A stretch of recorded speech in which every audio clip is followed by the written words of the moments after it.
Nosso evangelho de hoje é Mateus 9, de 14 a 17, hoje dia de Santa Maria Gorete, Virgem e Mártir. Naquele tempo, os discípulos de João aproximaram-se de Jesus e perguntaram: por que razão nós e os fariseus praticamos jejuns, mas os teus discípulos não? Disse-lhes Jesus: por acaso os amigos do noivo podem estar de luto enquanto o noivo está com eles? Dias virão em que o noivo será tirado do meio deles. Então sim, eles jejuarão. Ninguém coloca remendo de pano novo em roupa velha, porque o remendo repuxa a roupa e o rasgão fica maior ainda. Também não se coloca vinho novo em odres velhos, senão os odres se arrebentam, o vinho se derrama e os odres se perdem. Mas vinho novo se coloca em odres novos, e assim os dois se conservam. Palavra da salvação. Os discípulos viviam certamente a mesma austeridade dos fariseus, que praticavam o jejum mais do que o recomendado, por exemplo, 2 vezes por semana. O judaísmo ensinava a jejuar 1 vez por ano. Não vendo tal prática nos discípulos de Jesus, os discípulos de João Batista e os fariseus fizeram uma observação de reprovação. Eles estavam tão concentrados na observância penitencial ao ponto de não perceberem a visita de Deus, a presença do dom salvífico. Foram formados para cumprir a lei e não para libertar o homem. Se bem que alguém pode perguntar, mas cumprir a lei não significa libertação? Depende, pois alguém pode cumprir a lei para ser justo diante da sociedade, diante dos outros semelhantes. Outros podem fazê-lo realmente tendo o homem como aquele que deve ser libertado. Nesse segundo caso, age Jesus Cristo, dando o verdadeiro sentido da lei. Jesus responde à questão que lhe foi apresentada com um provérbio. Por acaso, os amigos do noivo podem estar de luto enquanto o noivo está com eles? A presença do noivo, que é Jesus Cristo, é sinal de alegria, pois significa a presença do reino de Deus entre os homens. Significa também que chegou a salvação, o tempo de libertação para todos os que abraçarem essa novidade. Além disso, comparando-se a um noivo, Jesus revela o caráter esponsal de sua relação com a igreja, da qual é a cabeça.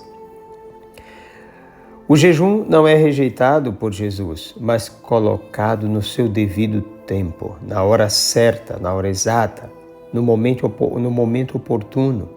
Dias virão em que o noivo será tirado do meio deles, então sim, eles jejuarão. Depois de sua ascensão, a igreja, por ele mesmo enviada ao mundo, mediante a força do Espírito Santo, enfrenta enormes desafios, perseguições, sofrimentos, rejeições, mortes, por exemplo, os mártires, lutas constantes em vista do reencontro na parousia. Esse tempo que vem desde a ascensão e vai até o juízo final é o tempo de deserto da igreja, é a sua quaresma prolongada, é seu período de jejum e abstinência. Alguns pontos são muito importantes sobre o jejum. Permite a quem o faz refletir sobre suas próprias fraquezas e limitações, nesse sentido combate seu orgulho. Permite-lhe descobrir a necessidade do outro, portanto ensina a solidariedade, e estimulam a comunhão com Deus, não só de pão vive o homem, e impulsionam a prática da caridade. É necessário ser, antes de tudo, consciente da própria fé, ter uma vida oracional, ser decidido na caridade e aberto à esperança para se poder colher os benefícios do jejum. Precisa ter um horizonte essencial, uma meta a ser alcançada, uma vontade de realização em Deus, um desejo de intimidade eterna. Ninguém põe remendo de pano novo em roupa velha, também não se põe vinho novo em odres velhos. 2 coisas são importantes aqui: a novidade do anúncio da salvação e a resposta do ser humano. Não se quer aqui destruir a lei do Antigo Testamento, mas superar sua entrincheirada forma de vivenciá-la, alcançar sua beleza e verdadeiro significado a partir de Jesus Cristo, que a conduz à sua plena realização.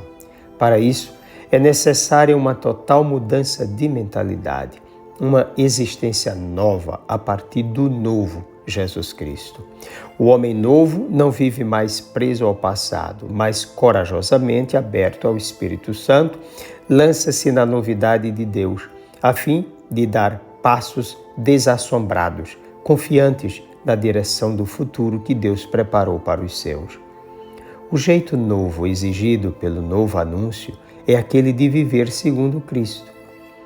Todo para o Pai e todo para o bem da humanidade, entregando sua vida sem reservas, fazendo de si um verdadeiro dom, amando uns aos outros do jeito de Jesus, chegando inclusive ao ponto de dar a sua própria vida pela vida do outro.